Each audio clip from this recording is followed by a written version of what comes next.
You see fear is a very dangerous thing. అపవాది చేయగలిగినంత ఒక విశ్వాసాన్ని భయపెట్టాలని చూస్తాడు. భయపడ్డాడనుకో మనిషి అయిపోయాడు.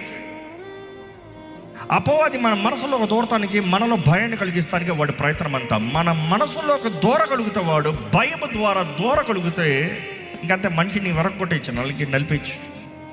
ఈరోజు ఎంతోమంది భయం ద్వారా నలపబడిన వారు, బెదిరిపిన వారు, helpless, powerless, strengthless, failure life.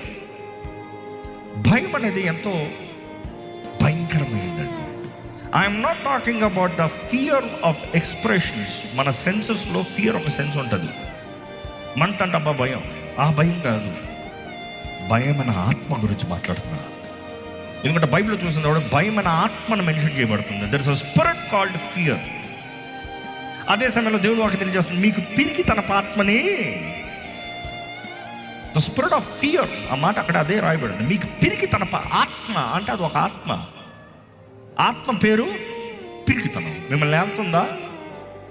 మీకు ఆత్మను అవ్వలేదు, కానీ ఏ ఆత్మనిచ్చాడంటే దేవుడు మనకి?